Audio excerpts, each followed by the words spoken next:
Good afternoon, everybody. This is the Committee for the Safeguarding Education Overview and Scrutiny, and it is Tuesday, the 10th of March, 2026, and the time is 2 p.m. Today, I'm going to pass over to get any apologies first from Helen.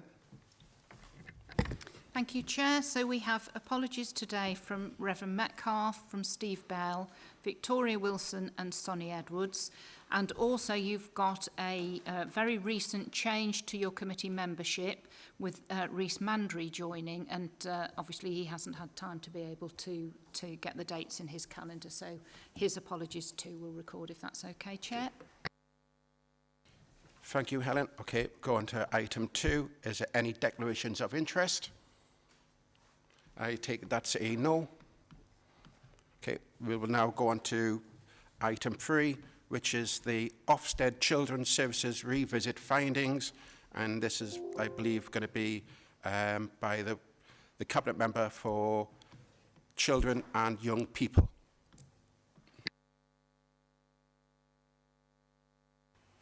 Good afternoon, thank you.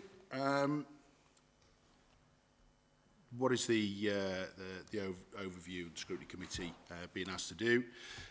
You've been asked to note the updated report, which outlines significant improvements in practice and leadership. Scrutiny are also asked to timetable a follow-up meeting in September to ensure that progress is sustained and improved, and so that sustained and improved outcomes for children and families can be evidenced and good practice further developed, building on the early signs of improvement. I'll just give you a very brief background, and then Gemma will take over and go through slideshow. In November 2023, Staffordshire Children's Services received a full inspection into local authority children's services, and the grading moved from good to requires improvement. Since then, there's been a change in the management, and there is a change in the structure taking place, and as Gemma will show you, the current situation is a lot better than it was before this administration came into office. So I'll now hand over to Gemma to tell you the good news story. Yeah, thank you for that opportunity. My name's Gemma Gerrish, so I'm Assistant Director for Family Help and Safeguarding, and it's a real privilege really to walk you through these slides that share the update following our Ofsted focused visit. So, I'm pressing the right button, always a good start. So it's called the ILACS Front Door Focus Visit. The ILACS is the inspection of local authority children's services, commonly known as ILACS. And in terms of a focused inspection, Ofsted visited us unannounced on the 9th and 10th of December. So they called us the week before. We have to submit all sorts of data, audit work, there's regular communication, but they're actually on site with our staff on the 9th and 10th of December. And the report was published at the end of January and is available on the Ofsted website. So this focused visit was very specific in terms of looking at our integrated children's front door. So that's where children are referred into the local authority for a response in terms of concerns about their safety or their well-being, but also looking at our response to adults in positions of trust. So thinking about our local authority designated officer role, otherwise known as LADO. This included, as you can see, those highlighted areas of pink, thinking about children who are referred to the local authority, where we complete an assessment of those children and the management oversight of that. It also included thinking about the impact of leaders and managers and including our out-of-hours emergency duty response for children, and also whether our own evaluation of quality and practice was accurate and we understood our own performance. So in terms of just summarising some of what they shared, again, I've touched on this. This is the scope, so contacts to consider from a local authority perspective, child protection inquiries where we're concerned under Section 47 of the Children Act, so that risk of or likelihood of significant harm, emergency action, often liaising with police in terms of powers of protection or applications to the court for emergency protection orders, and also, as I've referenced already, assessments of need, out of hours, also about our decisions for children who do need to come into our care, and signposting where we think families can and should be supported by other services. So some of the headlines, as Councillor Lakin's already indicated, there was a real notable change in the leadership within children's social care and children's services, both in terms of operational and politically, in a positive way. They really noted that the DCS, so Bernie, brings a real ambitious vision and drive, and that has led to real significant improvements. And there was a real benefit that the lead inspector had been on the inspection team for the previous full inspection back in 2023, so could really see the changes that had happened and what that meant for children. They talked about that change to corporate culture had strengthened the effectiveness of oversight, and that there's a real highly ambitious leadership team for children, both DCS, lead member, chief executive, and politically.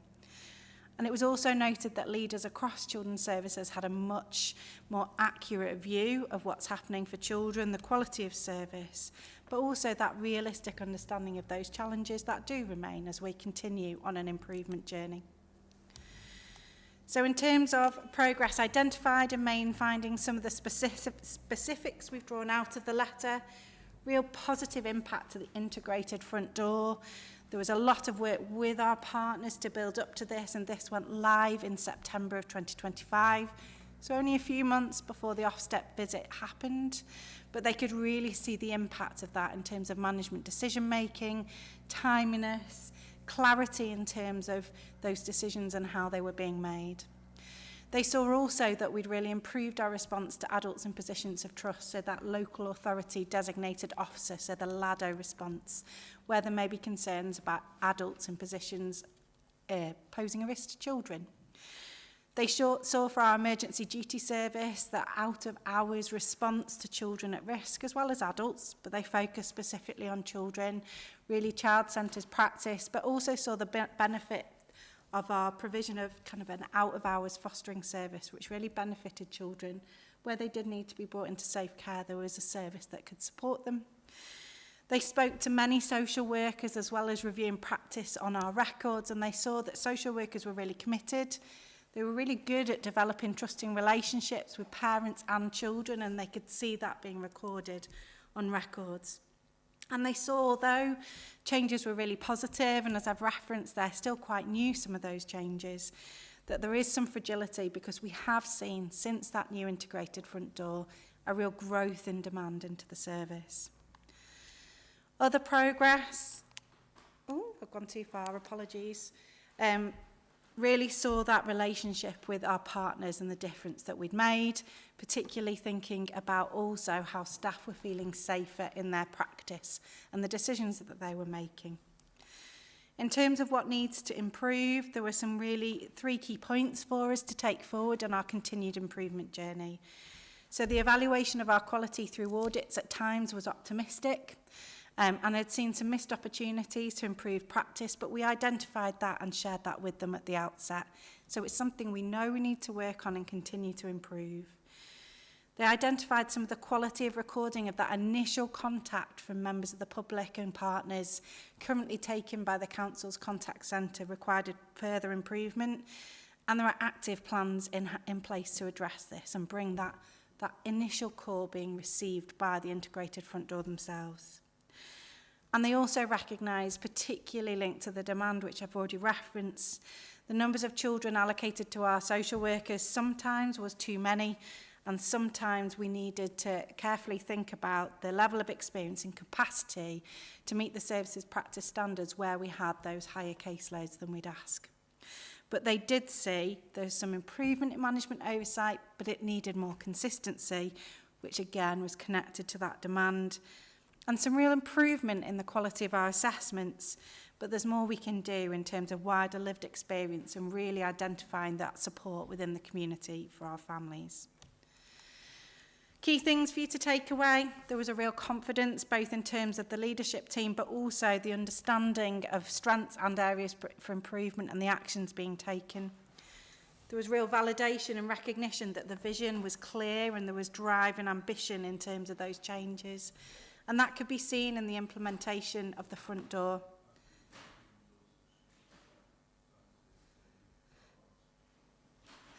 And then in terms of we need to continue to embed those changes, that was really important.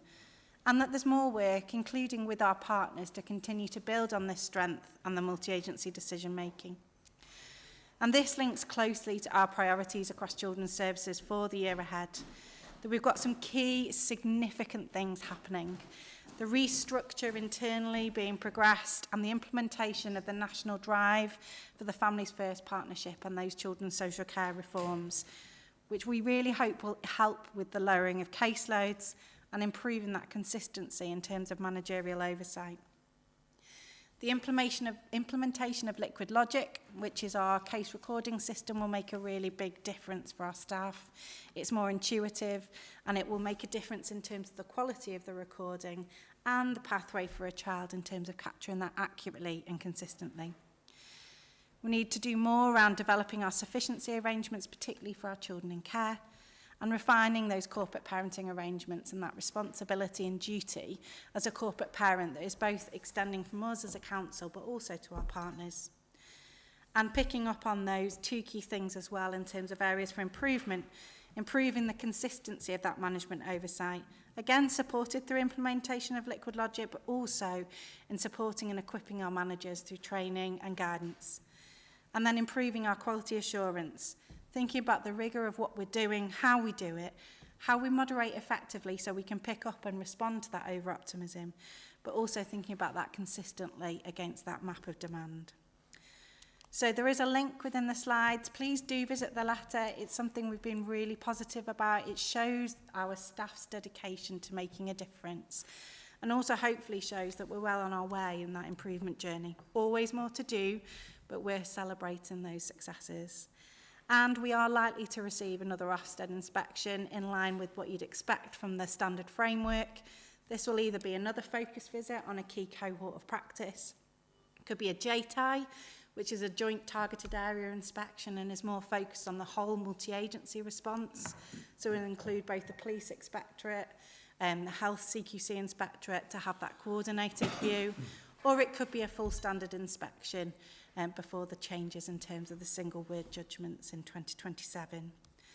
So those are the headlines, but I would encourage you to shout from the rooftops about the positive practice and progress, the hard work of our staff despite significant challenge, and the difference that we hope it makes every day to children and families. Thank you. Okay, thank you for that. Do you would like to add something, Nick? Okay. I would just give these officers a massive round of applause because they have worked their socks off without a shadow of a doubt, and they have improved and improving and improving, and all I can say is thank you. I don't take any credit for what these folk do. They work the socks off. So if you can bring yourselves to give them a round of applause, you know, that would be absolutely fantastic. Okay, thank you for that report. Now, what I'm going to actually do now is open the floor to questions, and I believe that Kelly, you would like to ask? Yes, I'd first like to congratulate you all. It is fantastic what you've done. How you've come this far in such a short amount of time as well is amazing. It shows how hard all the staff has worked and how well you've done as well, Councillor Lakin. So well done to all of you. So next is on, this is where I'm not as nice. So we can see that there are some areas of improvement that they did find in there. And I presume this is where your 2026 goals happen. When do you think we'll see these improvements that, throughout 2026? When will we start to see that change? Thank you. Firstly, a huge thank you, and I really want to echo this is about our frontline staff who have been absolutely dedicated and committed. They are absolutely the stars of the show and determined and want to make a difference to children. So thank you for recognising that, and for them, I will pass that on. In terms of how you can virtually share a round of applause, I don't know, but I will note it. So in terms of what needs to improve, we are, you can't sit on your laurels. There is still a lot to be done. And actually the improvements they saw, it's important to recognise they're relatively new and also need to embed. In terms of the key actions, they're already embedded within our improvement plan, which we review on a regular basis.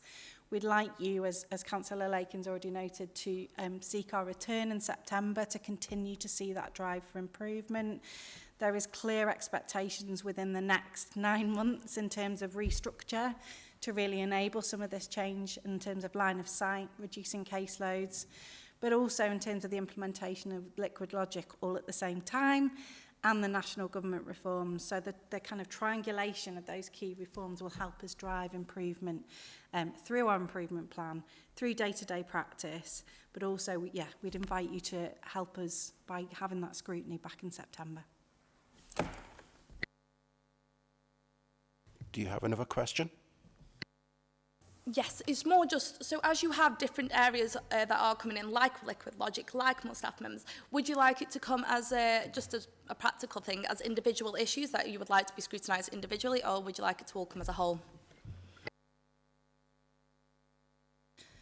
I think it would be really good to bring back the improvement plan and progress against those things, so that not only are you capturing what you're seeing here, but the wider position and progress, because this just looks at the front door, whereas actually we want to improve across all our responsibilities for children. I'll stand corrected, but I think as part and parcel of scrutiny, the implementation of liquid logic is also being looked at.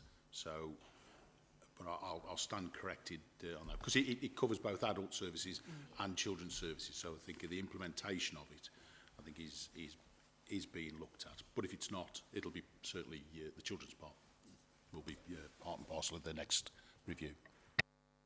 Helen, is that on the work plan already, liquid logic? Well, it certainly is now. Could I just ask for the public watching to explain what actually liquid logic is, please? Yeah, absolutely. A really good question. So liquid logic is the name of a electronic recording system. So it is where we record all our work with children and families. It's where our forms, including our assessments, our plans, every contact with the family we write up. So it's basically a system that includes all we do.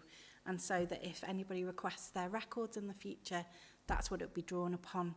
We currently use a system called Care Director, so it's a transition from one system to another, but a system that we think will make an improvement in terms of our quality and standard of recording. Okay. Anne, would you like to ask your question? Good afternoon, everyone, and thank you very much, Chairman. Yes, I've got to say, actually, I'm really pleased we've got Bernie Brown on board, you know, and I think we realised at the last administration when we actually, she was interviewed and set on, I think we made a good choice. I think we realised, I think when you're dealing with children, there's always room for improvement, no matter what you do and how you move forward. But my questions really relate to social workers, you know, and having, you know, you're probably all aware I was a foster carer and adopted parent, and I'd like to think that, you know, we're short of social workers, as we probably know. You know, they've got too much work on their hands. What are we doing to improve that, you know, to get more social workers on board so they've not got as many cases to deal with? And the other factor is, can we also make sure when a child's got a social worker that they keep that social worker for a while and don't keep chopping and changing, because some children, that is their friend and they make up their friends, so they really listen to that social worker, and if you keep chopping and changing them, then the children will really lose you know, the bond that they build with them. So that's one question. The other question I've got is about complaints. You know, what sort of complaints are we getting from families and from children, actually? Because I'm really pleased to see that we're working more with children and listening to children.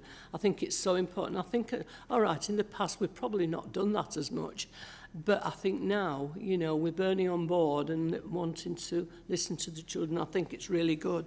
So that's my second question, you know, about complaints. What sort of complaints are we getting? And I'm sorry again, can I also ask, can we learn anything from sometimes these court cases where children are harmed? You know, and I think of a case we've had quite recently in Stafford, where it was a 3-month-old baby was actually died, you know, the results of the parents. Is there anything we can learn from what's happening in the courts with these children so that we can safeguard and learn lessons from it, you know? So, sorry, I'll shut up now. I'll leave you with that. Thank you. Thank you. I'm going to go backwards on your questions, if that's okay, just because what's most present in my mind. So firstly, in terms of children who are seriously harmed, there is a process for absolutely us to review what we can learn and implement actions in terms of that. So whenever a child is seriously harmed, there's something called a serious incident notification. There is a notification to a national panel where we make recommendations as a partnership, so with our statutory partners, as to whether we should complete a review, whether that should be local or whether that should be published as a child safeguarding practice review. And then action plans are generated and reviewed on a regular basis. So absolutely, where children have died or been seriously harmed in our county, then we will be learning from that as a shared perspective. But also in terms of, you'll have seen within the press, there's national publications around children who have died or have been seriously harmed, which we can learn from as well. And that's absolutely a part of what we do. So I hope that provides some reassurance in terms of those circumstances. Your other question talked about social workers. We know we have an absolute need to firstly look after the social workers we've got, recognise the hard work that they do, and also celebrate the difference they do make, as well as recognise where we don't get it right, and that's a learning opportunity. We want to be able to, and will be using this positive report in terms of recognising the progress made, and you'll see within some of our adverts for staff at the moment, you know, we're on a really positive improvement journey, and also the investment we're putting in from a restructure perspective to really grow that front line is really important, and good messages. And the restructure will hopefully enable us. We've been looking at demand, mapping demand to area, so locality, district, thinking about what that means in terms of how do we make caseloads more manageable for all our staff. Some of our staff do have manageable caseloads and some don't. So we need to make sure that there's an equitable experience. And that includes wherever we can, absolutely right, there should be consistency for a child if that's appropriate, particularly for our children in care and as their corporate parents. So absolutely hear that. And then your other question was around complaints. I don't have that information in front of me right now, but it's absolutely something we could look at if that's an area of interest in terms of the themes of our complaints, particularly from children. Can I just add there, Anne? Was that raised, were the complaints raised at the corporate parenting panel the other day? Was that discussed? Yeah, it was on the agenda. It should have been on the agenda for that. Step in there for a minute, please. I honestly don't believe, Chair, I'm sorry, I don't honestly believe it was. And I think, would you verify that for me? It wasn't, no. May I just pop in there for a moment? The annual report on complaints for both adults and children used to come to this committee, and a decision was made that they should go to corporate because there's learning across a whole range of areas, not just the safeguarding and education. So all complaints now go through corporate. And the idea being there that if there's some learning that's specific to one of the other committees, the people, you know, because the chair, for example, are all sitting around the table at corporate, so they will be able to bring that onto the various work programmes. So that's where complaints currently, the annual reports on complaints currently go. Okay, thank you for that, Helen. Okay, Councillor Doherty, would you like to ask your question, please? It's not a question as such, it's observations. Is this for public consumption, this report? Yeah. The report is published. Yeah, in which case then, there's only one acronym in there that is, and that's the integrated front door one. So just for public consumption, if that could be amended. And then there's a typo. Ofsted competed. Should be completed. That's just little observations, sorry.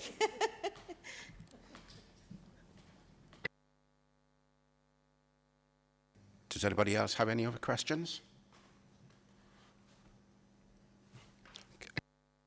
Councillor Kelly, please.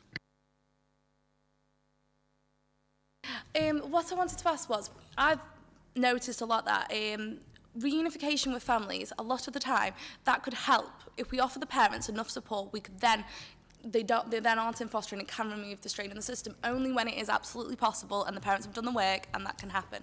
I haven't seen much in that in this report or in any, really. I just wondered if that is something you're working on at all, or if that is something that's coming up in the future. Yeah, I mean, this report is specifically focused on the focus visit, which didn't include any discussions around reunification of children in care home, so which is why you haven't seen it here today. But it's absolutely part of our plan in terms of children should be with their families if it's safe to do so. And as part of Families First reforms in our structure, really considering where is that safe and what could we put in place to support that. So that's why I've not seen it here, but it's absolutely on our agenda. It's a drive to reduce the number of children in care. Yeah, it's an objective. How you get there, it's potentially a long road, but that is the objective, because then that reduces workloads, that reduces costs, that reduces or increases the ability of children within this county to go on and have fantastic lives. So getting the numbers down is certainly a major objective. When we get there, how we get there, that's a totally different story. But, Okay. Could I ask how many actually children do we have in care at the moment, and what are the numbers that we're looking at to actually bring back into, say, like mainstream education?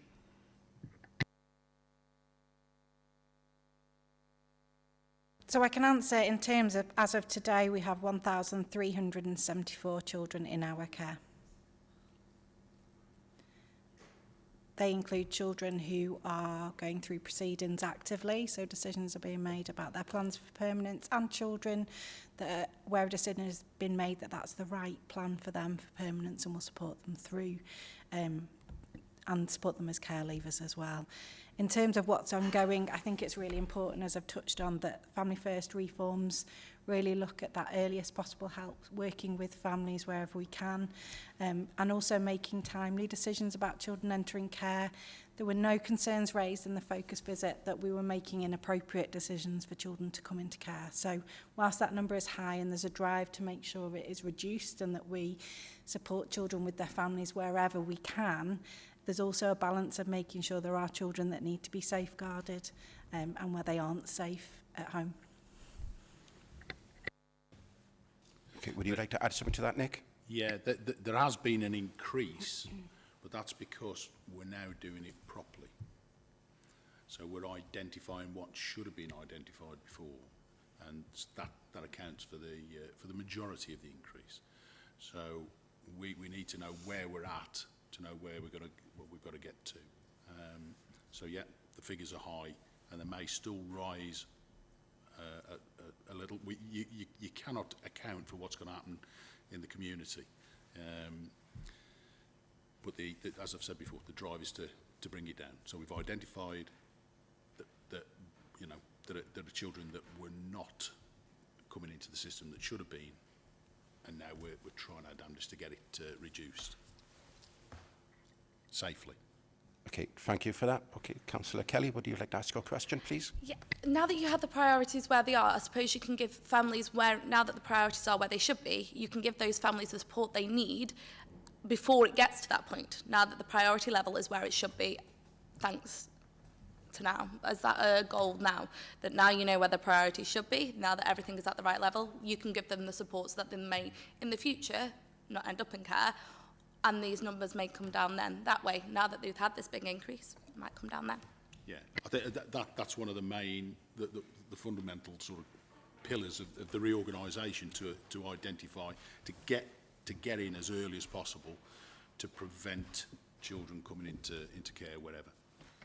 And I think working with our partners, because it's a really shared responsibility to work with families much earlier so that we don't get to those points of crisis. So there's lots more for us to do as a safeguarding partnership to think about that.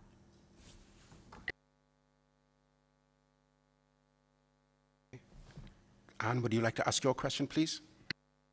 Thank you, Chairman. Yeah, I'm just interested in, when I first got elected, I think in 2017, I think we've got 800 and something children in care, so it's just amazing how it's gone up. But my question really relates to thinking about safeguarding and children.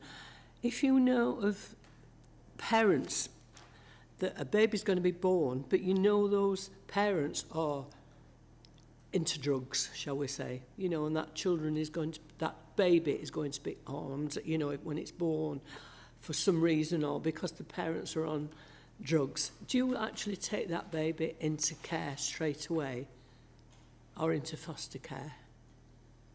I'm thinking about the safeguarding aspect of a baby that's been born into parents that are, into the drug situation. So we can work with families during that pre-birth period. So when a woman is pregnant, we can work with them to assess their needs, understand and assess their baby's needs, and what is the right safe plan. There is no separation that can be agreed until they're born, but there are plans that we can work with families up to that point to ensure a child is safe at birth. So yes, there are occasions where children can be at birth.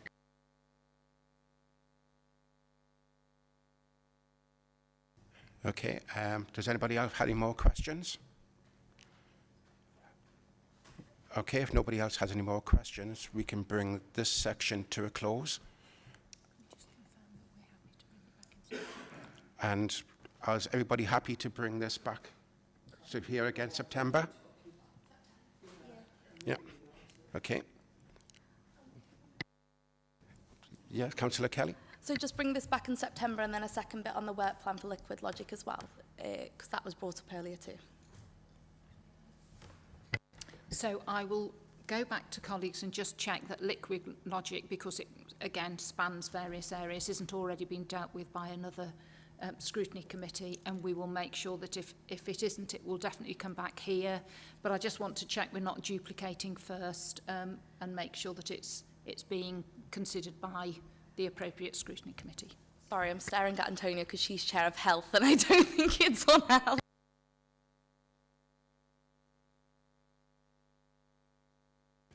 Okay, if you could do that, Helen, that'd be appreciated. Okay, if everybody's happy, we can have a quick break for water if anybody needs any water while we get ready for item agenda 4, which is the return home interviews.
Okay, is everybody ready to restart? Okay. Okay, we're now going to go on to agenda item 4, which is the return home interviews. This report, again, will be by the Cabinet Member for Children and Young Purposes, and it's pages 19 to 22.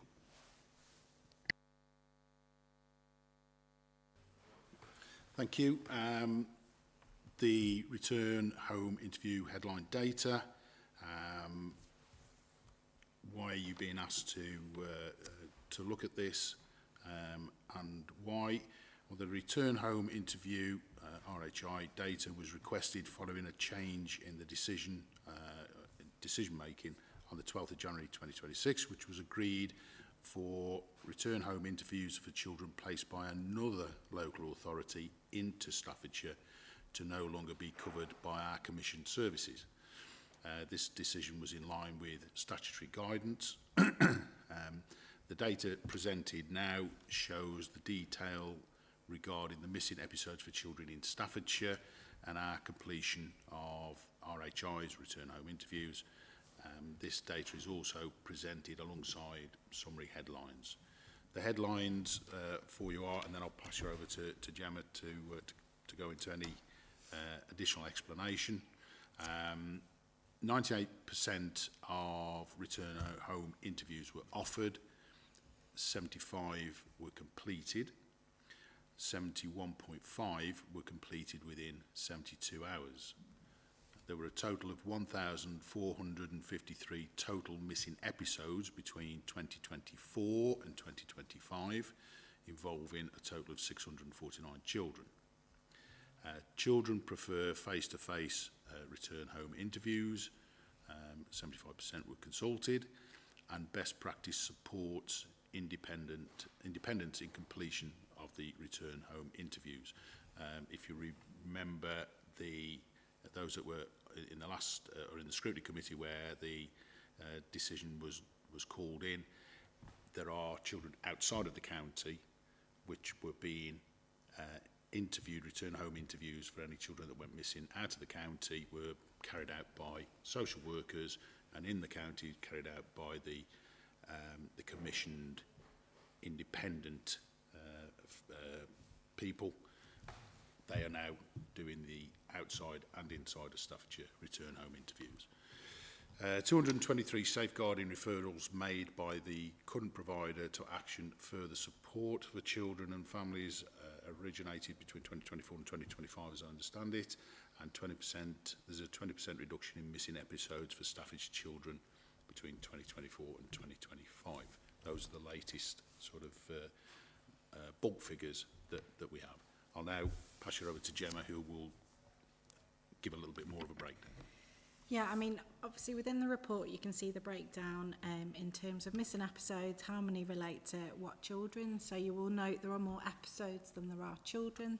So it might be that one child has gone missing on more than one occasion, and that could have been back to back in terms of when they've returned, then gone missing again. The data then breaks down which return home interviews are provided by Trinity, which is our current commissioned provider. And this is really important when it comes to that best practice and what our children are telling us around preferring that to be an independent person so that they're able to share anything that they feel they want to. There is a comparison there with where they're completed by Children's Social Care, and we are not as strong in our performance in relation to this, and it's absolutely an area of improvement, but will be supported by the change in contractual arrangements so that that independence can be provided for our children who are not living currently within our borough, within our county, but are in our care. I think what's really important is we have a missing needs analysis, which has actually demonstrated, as Councillor Lakin noted, a reduction in the repeat missing episodes, so where children go missing on more than one occasion. And when compared to our statutory neighbours, we perform highly with that reduction in terms of missing episodes. When also comparing to our statutory neighbours, our completion rate is high as well. We have a dedicated missing process officer who links daily with the provider of our return home interviews and connects closely with our integrated front door so that where there are any concerns that come out of that return home interview, regarding a children's safety or well-being or welfare, that can be progressed really quickly. And we also linked closely with our child exploitation and missing team in terms of any dynamic risk assessments for children who go missing, and connect with our police missing lead and our vulnerability hubs so that we can identify any intelligence around exploitation concerns and take that forward in terms of safety planning. As I've said, there's much more to do in terms of the timely recording of our social work-led return home interviews, but we're hoping that will be supported by the additional contract change that was agreed back in January. We want to share this data with you so that there's transparency, the challenges in terms of the numbers of missing episodes, but overall, the missing episodes are reducing, and understanding those, what we call push and pull factors. Why does a child go missing? What are the causes and the reasons for that? Is something that we're really trying to understand in more depth and detail. We are currently, with the partnership, I'm chairing a working group to review the subgroup that specifically considers our action plans around child exploitation and missing, to make sure that both are considered equal and one, exploitation doesn't override missing, because the two often are interconnected. So that's just some headline data really, and open for any questions that would be helpful. Okay, if I could ask the first question, if that's okay. The multiple children which are constantly going missing, what are we actually doing to actually address that, a different approach? And obviously the ones which we've now started to where the numbers are coming down, what have we done different which is causing that? I think that's a really good question, and one that isn't overly straightforward to answer in terms of what difference have we made. I think what we've seen is where children are missing on a regular, so the same child is missing on a routine basis, we're clearer within our planning and support to them, particularly children who are in our care, about how are we thinking about what those push and pull factors are and how we build that into planning. So for some children that might be around family time arrangements, they're not getting to see their family enough, or where their home is, so where they're living, if they're a child in care, might not be where they want to be and they're drawn back. But we also know that some reasons are around exploitation and influence of others on children, and how do we divert and disrupt that jointly with our partners.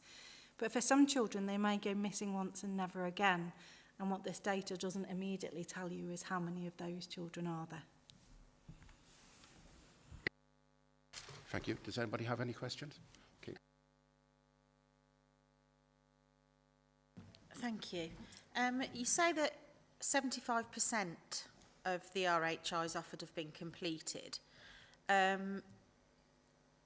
What about the other 28%? Is that because of they're refusing the interviews, or you know, what are the reasons why that figure is as low? Well, it's a good figure. I'm not, you know, but yeah, for the other 28%, what does?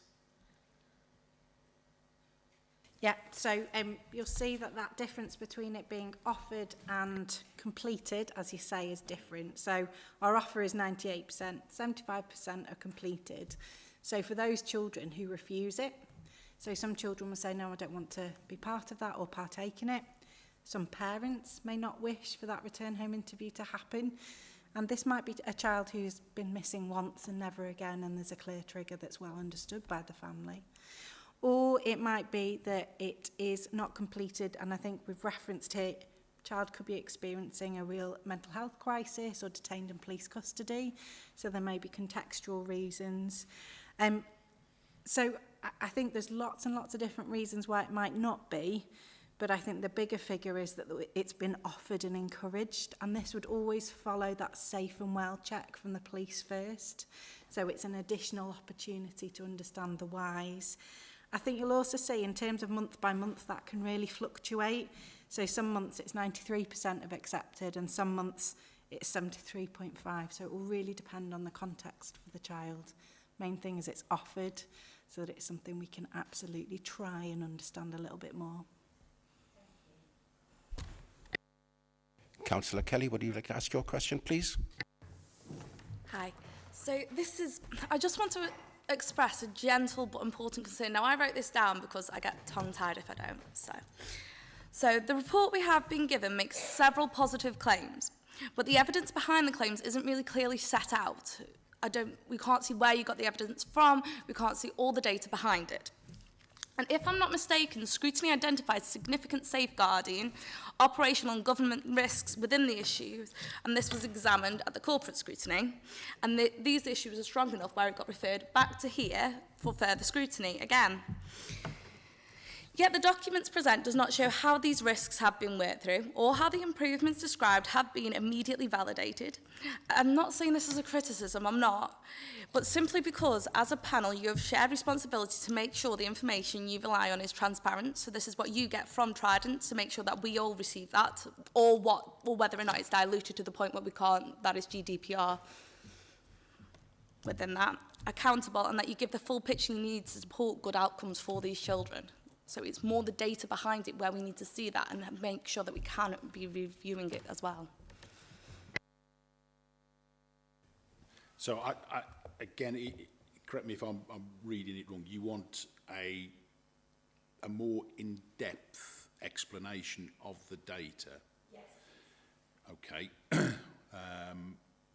Where I'm sure that can certainly be attempted. What we've not got to stray into is looking in it at case by case, or even batch some cases together. So the raw data, potentially yes, an explanation of that raw data. I can't see any reason why not. If you can give us an idea of exactly what you want, I'm sure we can look at that and come back. I think that would be really helpful because we've tried to provide as raw a data as we absolutely can.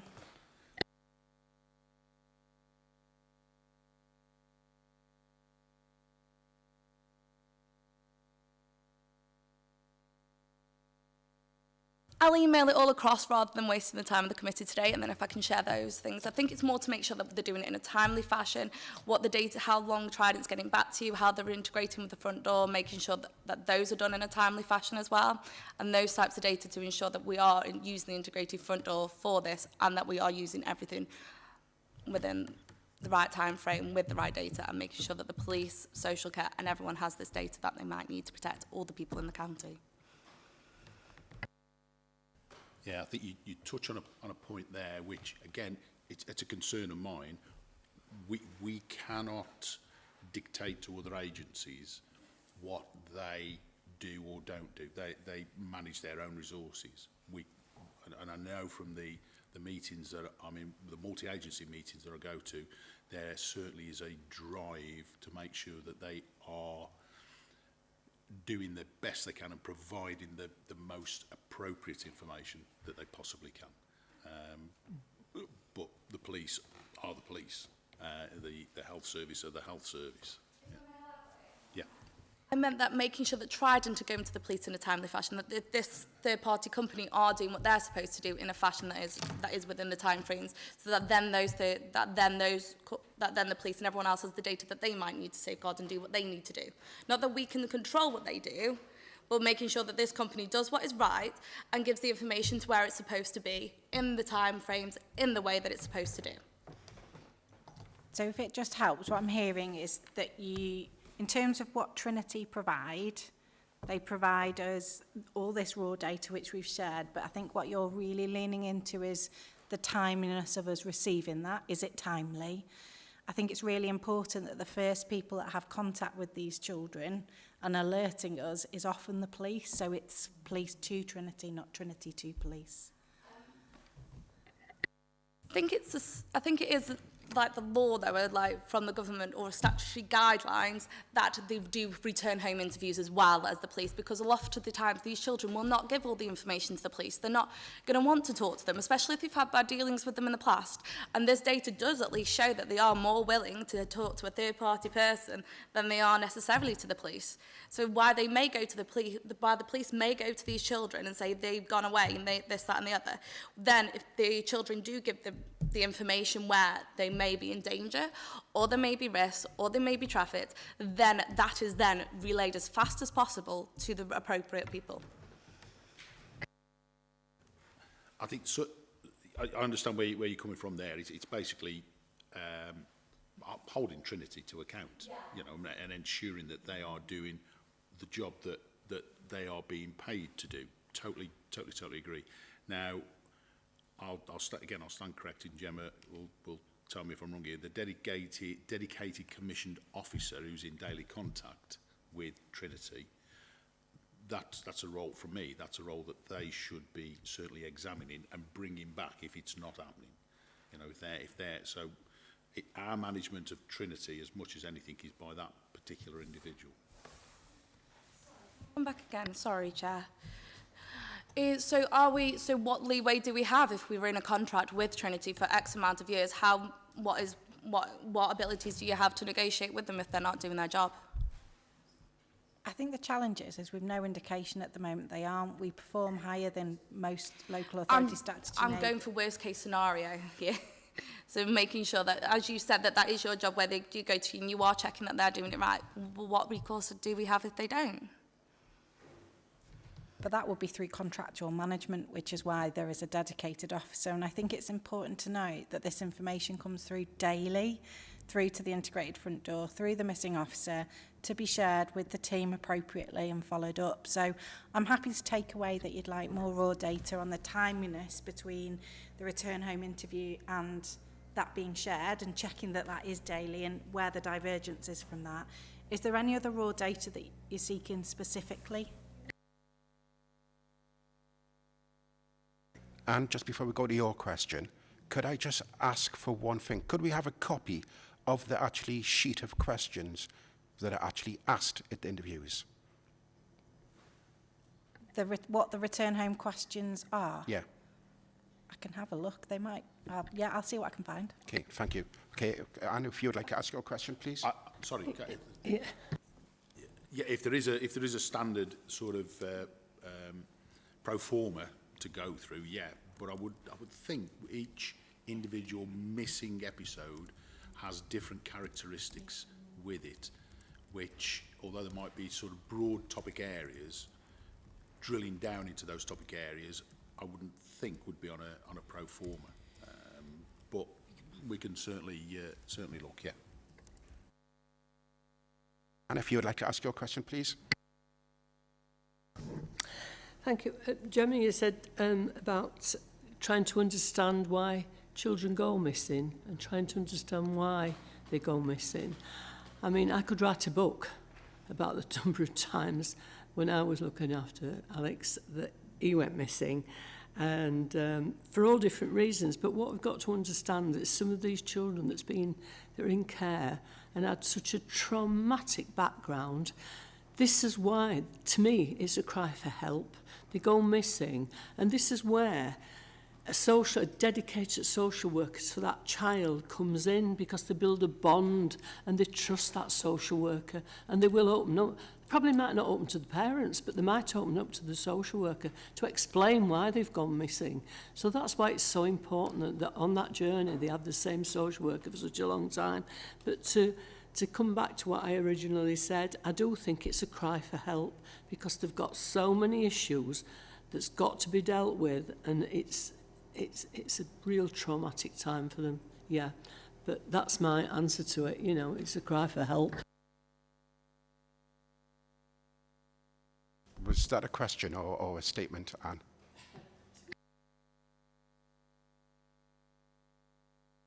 Sorry, Chairman, I just wanted to emphasise how really important it is to build that bond with a social worker so they can trust that person and go to them.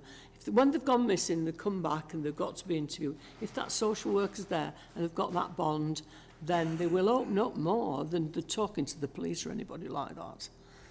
Okay. That's what I'm trying to emphasise to the people that's doing the job, but thank you. Thank you for that, Anne. Mark, have you got a question?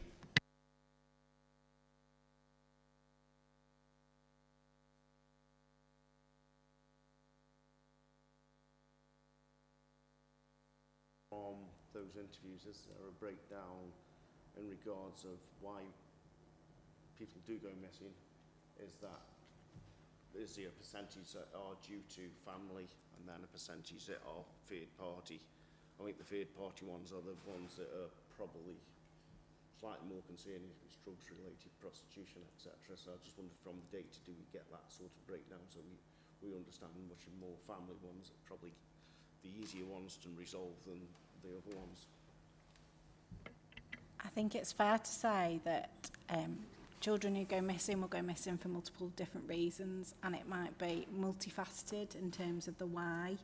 I think what we know are the trends and themes. I think it's quite difficult to say that is the one reason why because of this or this or this. Actually, often it's kind of the build-up of multiple things or the build-up of multiple traumas that trigger that. I think in terms of what we capture in terms of the why, I'm happy to take away and look at a little bit further, but I think it's not as easy as it's this tick or it's this tick. Just picking up on one thing that you said there, Mark, the vast majority, and this is from my experience as a police officer as much as anything else, the vast majority of abuse with children occurs either in the home or in the family, the wider family. So to sort of have a focus view on its child sexual exploitation, child criminal exploitation, as important as that is, we mustn't miss the fact that the child may have run off because they're being abused at home or by a relative. So it's every interview is important, whether it's because they're being abused at home or whether it's they're being abused externally by a third party.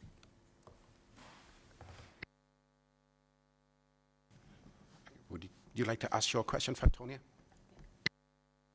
I think what my esteemed colleague, Councillor Kelly, was asking earlier, and what I'd like to sort of reiterate on, really was using a third-party organisation. Are we ensuring that no children are slipping through the cracks? How are we going to make sure that that happens? Make sure that all information is being divulged between all the different services that are being integrated into that child's care? Because as we know, it is very diverse, every child's experience. And how are we going to ensure, using a third-party organisation, that we are providing the correct care for that child and the correct interventions? So there is daily feedback from the provider, current provider, into the integrated front door around the return home interviews completed, and that's why we shared in terms of that's led to 223 safeguarding referrals where those children weren't already known. Again, I come back to the contractual management that has a review on a regular basis with a designated officer. And in terms of the return home interview, the provider literally will complete the return home interview. The intervention is led by, if a child is open to a social worker, it needs to inform their plan in terms of either the care or support we put in place. Or if they're not and there's identified safeguarding needs, then that will be considered through further assessment. So I think it's been clear what the provider that we currently commission does and doesn't do, how we manage that through a contractual oversight, but also how we manage that on a day-to-day receipt of what they're doing and how we respond to that.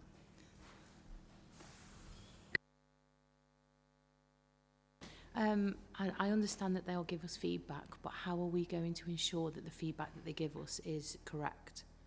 It is more so what I was sort of getting at. I mean, because obviously they can write whatever they want and feedback, but how are we going to ensure that what they are feeding back to us is factually what is happening and what the child needs, really?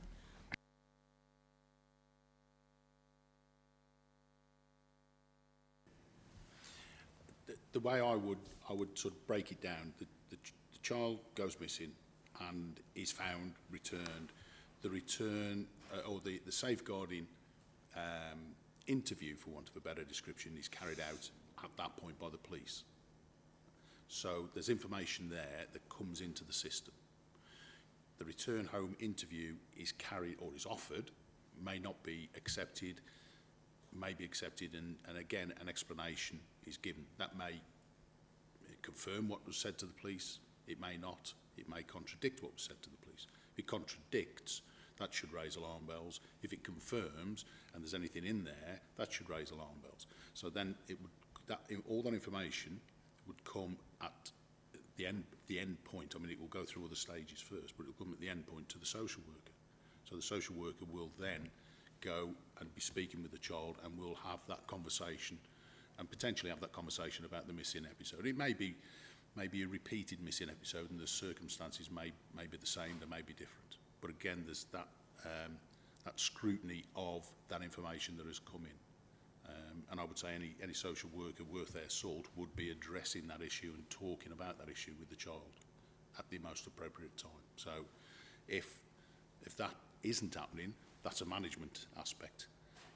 But hopefully it is happening all the way through. And important to note, not every child that goes missing has a social worker. There may be no other wider circumstances, but that would be shared with the integrated front door, where we could map that across in terms of other agency information. Okay, thank you. You're welcome. Just going on from that, just say that we were actually in a position where we believed that some information wasn't actually coming through to her. What would be the procedure we would actually carry out?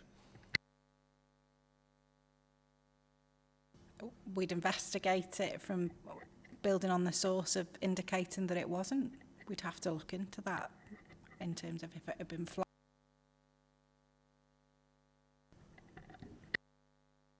Okay. And if it was actually seen that there were actually hiding information, then what would be the process? So it would be escalated and raised with the contractual provider where the information wasn't accurate and challenged. Okay. Right. Thank you. Councillor? I'll take the rest of my whole question. Okay. Okay, then. Does anybody else have any questions? No?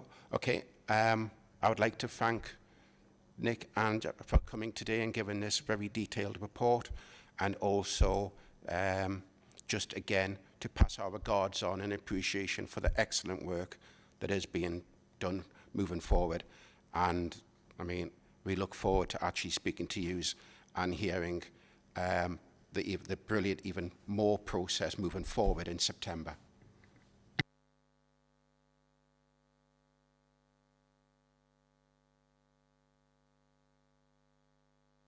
Okay, on that note, we will move to agenda item 5, which is the work programme.